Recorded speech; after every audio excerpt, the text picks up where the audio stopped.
Kita lanjut bahas PTTH Dunia Para Dewa episode 19. Oke lah, gak usah banyak mang-ming-mang, kita langsung masuk aja ke bahasan.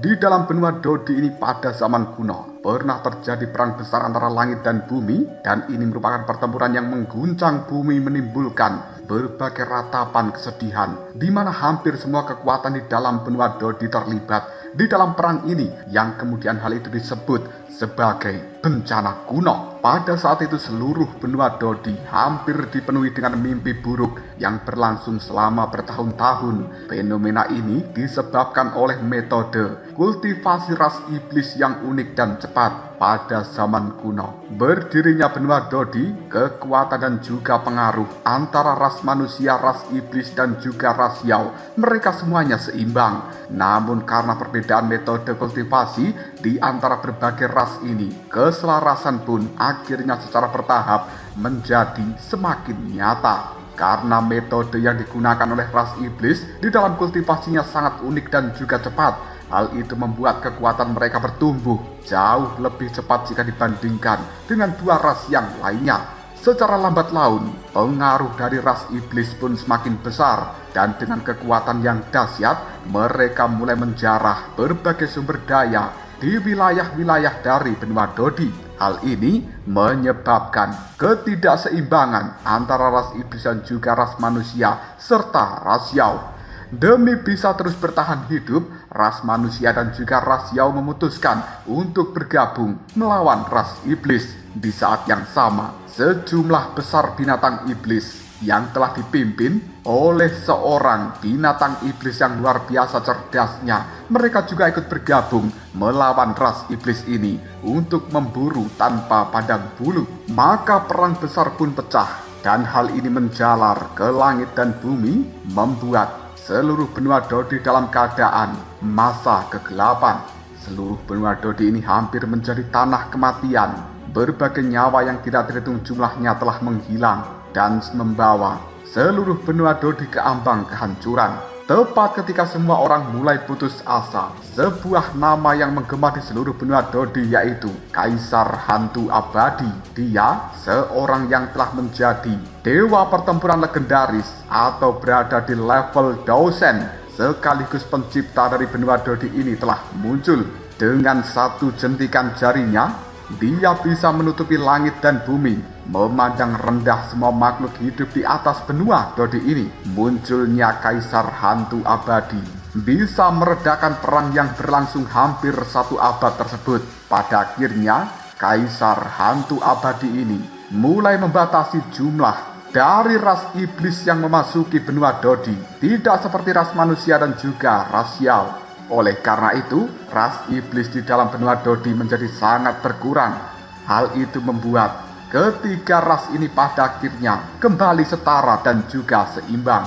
Kekuatan dari seorang dewa perang, Kaisar Hantu Abadi, terukir jelas di dalam pikiran banyak orang di dalam benua Dodi ini. Akhirnya, Shoyen pun mulai tercerahkan dengan sejarah dari benua Dodi. Tetua Zanlao yang berada di samping dari Shoyen kemudian dia berkata, "Shoyen, jadi jika kau ingin mengkultivasi teknik 8 surga yang ekstrim ini, atau bahkan jika kau ingin menerobos ke level di atas Dodi, maka penggabungan garis darah esensi adalah rintangan yang harus kau atasi." Shoyen hanya bisa menyipitkan matanya ketika dia mendengarkan ucapan dari Tetua Zanlao. Selanjutnya, Zanlao pun berkata, "Namun kau juga harus paham, penggabungan garis darah esensi ini bukanlah hal yang sederhana. Tanpa adanya kekuatan bintang 2 Dodi, kau sama sekali tidak akan bisa menahan rasa sakitnya. Itulah kenapa alasanku menyuruh kau cepat-cepat menyerap energi darah iblis supaya bisa mencapai bintang 2 Dodi. Karena rasa sakit selama proses penggabungan ini tidak bisa ditahan oleh orang biasa. Hal itu juga memerlukan kemauan yang luar biasa serta keyakinan yang teguh. Dan begitu kau tidak bisa menahannya, maka pada saat itu kau akan lenyap di antara langit dan bumi." Proses penggabungan garis darah esensi ini sebenarnya adalah mengekstrak garis darah ras manusia milikmu dan kemudian menggabungkannya dengan garis darah ras iblis, sehingga dua keturunan garis darah akan bergabung dengan sempurna di dalam satu tubuh. Sepanjang proses ini, rasa sakitnya luar biasa. Namun apabila kau berhasil, maka di saat yang bersamaan kau akan memiliki kemampuan dari ras manusia dan juga ras iblis. Tentu saja kau juga akan punya keunikan dari kemampuan mereka. Namun juga ada hal lain yang harus kau ketahui. Setelah kau berhasil menggabungkan kedua garis esensi ini, maka pada saat itu kekuatanmu akan kembali turun menjadi Daudi bintang 1 tahap awal. Namun kau tidak perlu khawatir tentang hal ini, karena energi darah iblis yang berada di dalam makam iblis ini cukup untuk bisa meningkatkan kekuatanmu ke bintang 2 Daudi lagi. Resiko yang mengikuti garis keturunanmu memang cukup besar, tapi manfaatnya juga tidak terbatas. Maka dari itu Xiaoyan, kau harus mempertimbangkan dan juga membuat keputusanmu sendiri.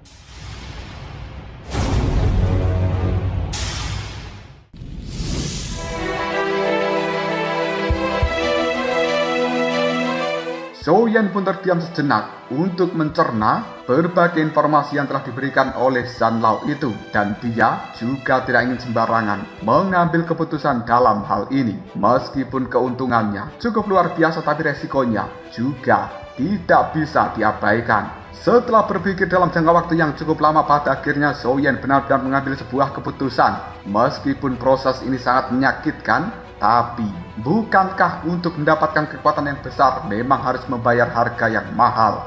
Maka dari itu Xiaoyan menganggukkan kepalanya, pertanda dia setuju dengan apa yang dikatakan dan juga diusulkan oleh Zanlao tersebut. Pandangan mata Zanlao melihat ke arah Xiaoyan dan kemudian dia bertanya, apakah kau sudah benar-benar yakin memutuskan hal ini matang-matang? Kau harus tahu, begitu kau membuat sebuah keputusan maka kau tidak bisa mundur lagi. Xiaoyan kemudian menimpali, aku sudah memutuskan matang-matang. Hanya dengan kekuatan maka aku akan bisa memiliki segalanya. Mendengarkan ucapan dari seorang Xiaoyan membuat Zanlao tersenyum dan kemudian dia mengatakan, benar-benar bocah yang pemberani. Jika begitu mari kita mulai. Tanpa ragu lagi Xiaoyan, dia langsung menceburkan dirinya ke dalam genangan cairan merah yang berada di hadapannya ini. Tiba-tiba saja rasa sakit yang luar biasa menjalar ke dalam tubuh dari Xiaoyan. Dia hanya bisa menahannya sambil menggigit bibirnya erat-erat. Lalu dia juga memuntahkan cairan merah dari dalam mulutnya. Bahkan cairan merah itu langsung bergabung dengan cairan merah yang berada di dalam genangan air merah ini. Tidak lama kemudian, genangan air merah itu pun memancarkan sinar cahaya berwarna merah terang. Melihat raut wajah Xiaoyan yang terasa sangat kesakitan, membuat Zanlao berkata, Xiaoyan, kau harus bertahan. Kali ini rasa sakit itu benar-benar menjalar ke seluruh tubuh dari Xiaoyan. Tulang-tulangnya rasanya seperti dihantam oleh sesuatu yang keras, namun Xiaoyan tetap tidak bisa bergerak dan rasa sakit ini semakin lama semakin membesar. Zanlao kemudian menggunakan kekuatan di dalam dirinya yang dialirkan ke tubuh dari Xiaoyan supaya bocah itu sedikit berkurang rasa sakitnya dan supaya Xiaoyan tidak pingsan. Pada akhirnya gumpalan energi yang berwarna merah pekat kini telah langsung kembali menyelimuti tubuh dari Xiaoyan. Mata Xiaoyan pun terpejam erat. Detak jantungnya berdegup kencang, menunjukkan bahwa dia benar-benar kesakitan dalam hal ini. Tidak lama kemudian, di dahi dari seorang Xiaoyan telah muncul tato Clan Xiao yang memancarkan sinar cahaya keemasan. Akhirnya, dari dalam kolam merah ini juga telah muncul beberapa untaian cahaya keemasan yang dalam sekejap mata menembus tubuh dari Xiaoyan. Hal itu tiba-tiba membuat Xiaoyan berteriak, "Ah!" Karena inilah proses penggabungan dari esensi yang sebenarnya. Ekspresi di wajah Zanlao telah berubah menjadi semakin serius. Bahkan rasa sakit yang ditanggung Xiaoyan, dia tahu seperti apa, dan itu tidak bisa ditanggung oleh orang biasa. Namun kali ini Zanlao juga tidak bisa memberikan bantuan yang besar kepada Xiaoyan karena berhasilnya hal ini bergantung pada Xiaoyan seorang diri. Zanlao hanya bisa memberikan semangat, Xiaoyan, kau harus bertahan, kau harus bisa melewati rasa sakit ini. Waktu pun berlalu secara bertahap. Rasa sakit yang diterima Xiaoyan masih belum berkurang, dan kali ini kekuatan Xiaoyan telah turun menjadi tahap menengah bintang 1 Dodi. Energi berwarna merah yang berada di sekitar tubuhnya juga semakin terang. Hal itu mengikis kekuatan garis darah dan mengubah di dalam meridian Xiaoyan. Kali ini, tubuh fisik dan juga meridian dari seorang Xiaoyan telah mengalami beberapa perubahan secara halus. Hal itu membuat seluruh tubuhnya memancarkan energi berwarna merah yang samar, dan bahkan niat yang luar biasa dari ras iblis terpancar dari dalam tubuh Xiaoyan. Zanlao tiba-tiba saja mengatakan, waktunya hampir tiba. Tidak lama kemudian, kecepatan putaran energi merah yang berada di dalam genangan air merah ini mulai melambat. Seberkas cahaya melesat dari dalam kolam itu dan kemudian berputar-putar di atas kepala Xiaoyan. Lalu secara perlahan meresap masuk ke dalam tato klan Xiao yang ada di dahinya. Rasa sakit yang ditanggung Xiaoyan secara perlahan juga menghilang. Tiba-tiba Xiaoyan membuka matanya, dan kemudian gelombang energi yang cukup menyeramkan ini telah menyebar seketika. Zanlao ketika menyaksikan hal seperti ini kemudian mengatakan, akhirnya proses peleburan ini berhasil juga. Wajah dari Zanlao menunjukkan sebuah kegembiraan ketika menyaksikan Xiaoyan berhasil dalam hal ini. Sementara Xiaoyan sendiri masih belum keluar dari dalam genangan air merah itu. Dia masih berdiri di sana. Meskipun kekuatan Xiaoyan telah turun ke tahap awal bintang 1 Dodi, tapi dia bisa merasakan bahwa garis darah di dalam tubuhnya tampaknya memiliki energi yang sangat besar. Dan sekarang di atas kepala Xiaoyan telah muncul sinar cahaya. Namun Xiaoyan tidak menyadari hal itu. Zanlao kemudian mengatakan, bocah ini bukan bocah biasa. Dia benar-benar berhasil dalam penggabungan 2 garis darah.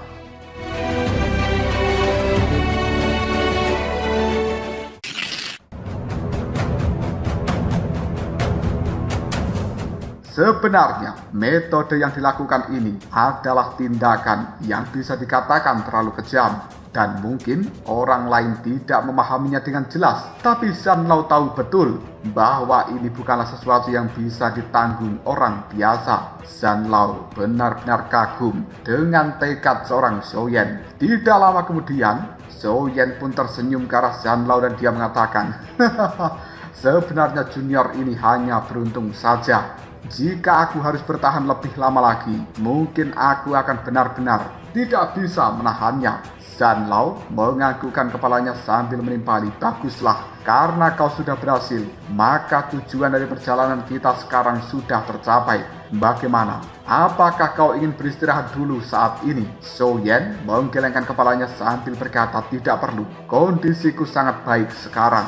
Meskipun proses penggabungan itu cukup menyakitkan, tapi pemulihannya juga sangat cepat. Xiaoyan kemudian melompat keluar dari dalam genangan air merah. Dan kemudian Zanlao mengatakan, jika begitu mari kita segera keluar dari dalam pagoda emas ini. Kau harus segera pergi dan serap energi darah iblis untuk memulihkan kekuatanmu ke bintang 2 Dodi lagi. Selain itu, berhati-hatilah. Aku juga tidak bisa merasakan bagian terdalam dari makam iblis. Jika kau ingin masuk ke dalam sana, kau tidak boleh sembrono tanpa adanya kekuatan yang mencukupi. Xiaoyan melihat pada Zanlao, hanya bisa menganggukkan kepalanya dan kemudian dia berkata, Zanlao, bisakah Long Yi juga menggunakan metode ini untuk melakukan penggabungan darah esensi? Meskipun hal itu cukup berbahaya, tapi garis darah dari klan iblis memiliki manfaat besar untuk bisa meningkatkan kekuatan Long Yi dengan cepat. Dan jika hal ini berhasil, maka pada saat itu Long Yi akan bisa memberikan bantuan yang besar pada diriku.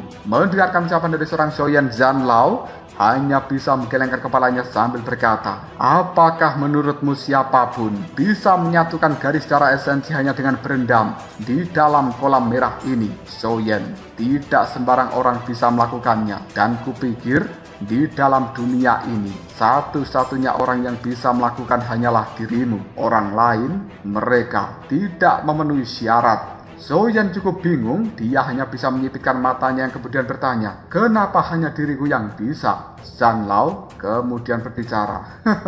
Soal hal ini, aku belum bisa memberitahukannya pada dirimu, dan nanti kau akan tahu dengan sendirinya. Setelah berkata seperti itu, sosok dari Zanlao menghilang. Sementara Xiaoyan yang masih kebingungan, dia hanya bisa menggelengkan kepalanya. Xiaoyan juga menghilang dan keluar dari dalam pagoda emas. Setelah Xiaoyan keluar dari dalam pagoda emas ini, raut wajahnya telah berubah menjadi sangat jelek. Dan kemudian dia berkata pada Zanlao, bagaimana aku bisa menyerap energi darah iblis yang berada di dalam tempat ini, sementara jimat darah iblisnya sudah menghilang ketika terakhir kali aku menggunakannya. Mendengarkan ucapan dari seorang Xiaoyan membuat Zanlao tertawa. Kau tidak membutuhkan benda itu lagi. Lihat, bahkan dengan kekuatanmu yang berada di tahap awal bintang 1 Dodi, bukankah energi darah iblis yang berada di dalam tempat ini sama sekali tidak melukaimu?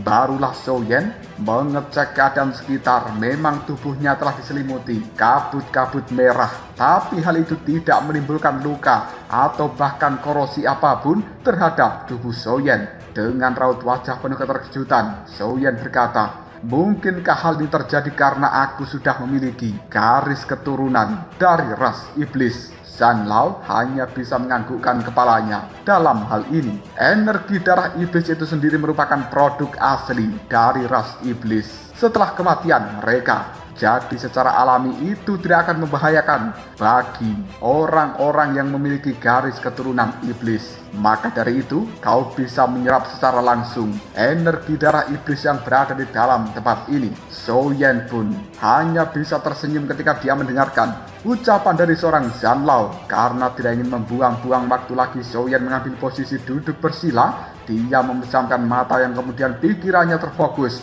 untuk melakukan penyerapan pada kabut-kabut merah yang berada di sekitarnya. Kali ini, berbagai kabut merah dari berbagai arah. Mereka dengan cepat menuju ke tempat dari Xiaoyan dan kemudian masuk ke dalam dirinya.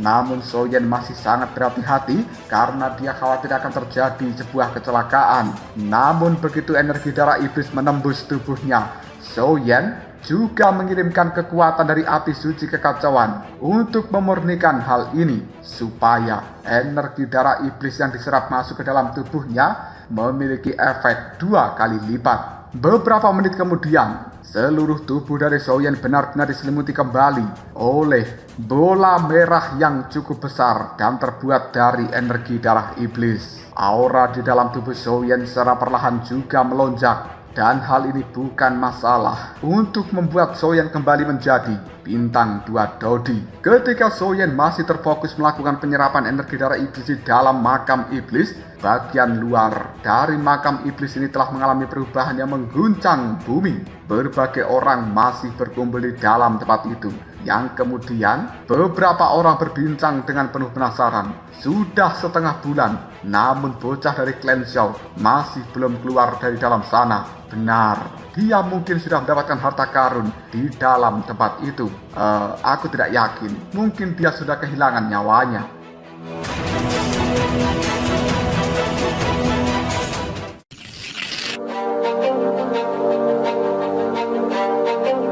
Seluruh tempat ini masih dipenuhi oleh individu-individu kuat yang tidak terhitung jumlahnya, dan mereka hanya bisa menggelengkan kepalanya. Jelas penggabungan kekuatan dari 5 keluarga besar utama juga telah gagal menembus energi pelindung emas yang telah diciptakan oleh Zanlao sebelumnya, dan mereka terpaksa hanya bisa menyerah. Namun masih menunggu apa yang telah terjadi dan berharap bocah dari klan Xiao yang tidak lain merupakan Xiaoyan keluar dari dalam sana lalu membawa informasi yang berguna bagi semua orang. Tidak lama kemudian muncullah 5 orang yang menggunakan jubah berwarna hitam. Mereka memiliki aura yang sangat kuat dan kemudian melangkah maju ke depan untuk mencoba memecahkan energi pelindung yang dibuat oleh Zanlao tersebut. Semua orang yang berada di dalam tempat ini menatapnya dengan penuh penasaran. Jika kelima orang berjubah hitam ini benar-benar mampu memecahkan pelindung energi berwarna emas, maka mereka bisa dibilang jauh lebih kuat jika dibandingkan dengan 5 keluarga utama. Pada akhirnya, kelima orang berjubah hitam itu pun mengeluarkan kekuatan hitam yang cukup misterius dan secara bersama-sama dialirkan ke dalam pelindung energi emas milik Zanlao. Namun, boom! Energi hitam itu pun hancur lebur dan bahkan tidak menunjukkan fluktuasi apapun. Hal itu membuat 5 orang berjubah hitam ini hanya bisa menggelengkan kepalanya yang kemudian mereka kembali mundur. Namun ketika aura yang dimiliki oleh 5 orang berjubah hitam itu tersebar, hal ini malah menimbulkan kehebohan yang besar di antara banyak kerumunan orang-orang ini. Pandangan mata mereka semuanya terfokus pada 5 orang berjubah hitam itu dan bisa menebak bahwa kelimanya bukanlah orang biasa. Bahkan mereka juga tidak berasal dari provinsi Kaisar. Bahkan kali ini pandangan mata dari 5 keluarga besar seperti Kaisar Ming, Xiaoli, Tetua Xiaolong, dan semuanya mereka melihat ke arah 5 orang berjubah hitam ini dengan penuh penasaran. Para anggota dari klan Iblis Ilusi mengamati secara hati-hati setiap pergerakan dari 5 pria berjubah hitam itu. Namun dikarenakan aura yang luar biasa yang dimiliki 5 orang berjubah hitam ini, membuat klan Iblis Ilusi tidak berani mengambil tindakan dengan cara yang gegabah. Pada saat ini sekte Iblis Yi juga tidak berani untuk menyinggung 5 pria berjubah hitam, karena tampaknya kelima orang ini memang bukanlah orang biasa. Salah satu pria berjubah hitam melihat pada keempat pria yang lainnya dan kemudian sambil menggelengkan kepalanya dia berkata, "Sepertinya kita juga tidak bisa membukanya. Penghalang energi ini bukan hanya kuat tapi juga aneh. Sebenarnya individu kuat macam apa yang telah memasang penghalang energi seperti itu?" Pria berjubah hitam yang lainnya kemudian menimpali, untuk seseorang yang bisa berkuasa sampai memasang penghalang energi yang sangat kuat di luar pintu gerbang batu, jelas pasti ada harta karun yang luar biasa di dalam gerbang batu itu sendiri. Pria berjubah hitam yang barusan bertanya kini melihat pada pelindung dari sekte Iblis Yi yang bernama Yi Zhentian yang berada di dekatnya. "Kau bilang satu-satunya orang yang masuk ke dalam sana adalah bocah dari klan Xiao yang bernama Xiaoyan?" Yi Zhentian hanya menjawabnya, "Benar Tuan, memang bocah itu bernama Xiaoyan." Detik berikutnya orang ini melihat kepada Xiaoyong lalu berkata, "Kau adalah bocah yang berkelahi dengan Xiaoyan, bukan?"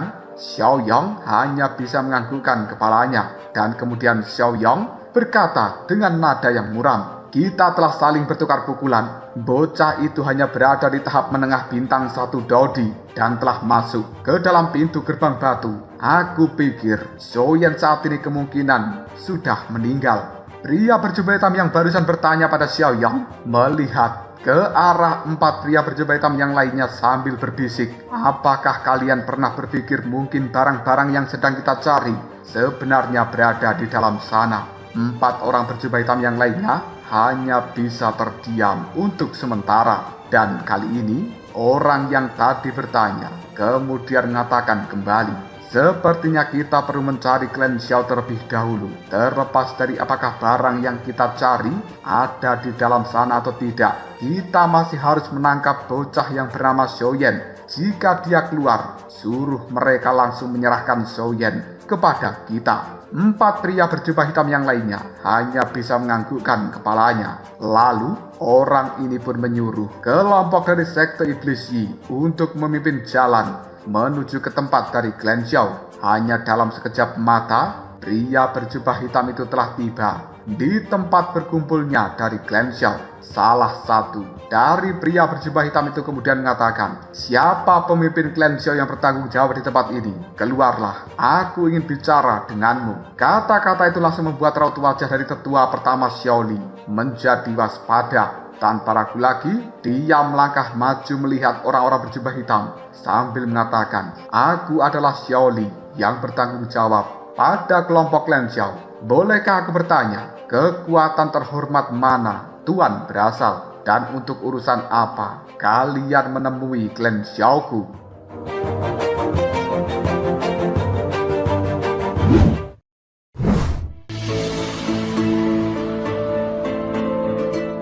Pria berjubah hitam yang menjadi pemimpin tiba-tiba saja mengatakan, "Kalian tidak perlu mengetahui identitas asli kami. Konon hanya satu anggota klan kalian yang telah masuk ke dalam pintu gerbang batu itu. Dan aku berharap ketika bocah dari klan Xiaomu muncul, kalian akan menyerahkan bocah itu pada kami. Dan tentu saja kami tidak akan pernah menyakiti klan kalian sedikit pun.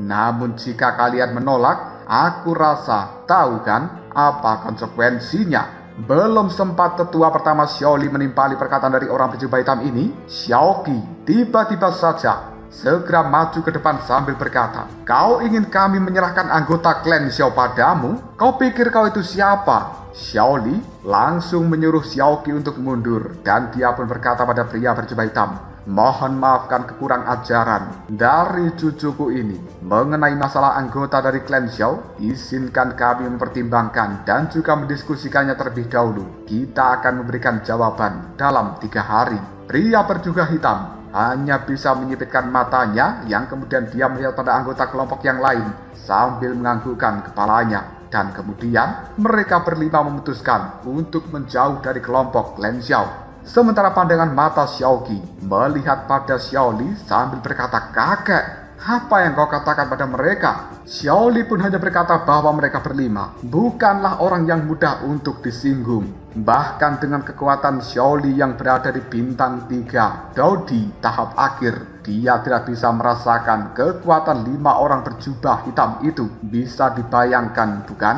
Betapa mengerikannya kekuatan mereka. Jika sampai salah berkata, mungkin akan menimbulkan hal yang buruk kepada klan Xiao kali ini. Maka dari itu Xiaoli memilih untuk mengulur waktu saja.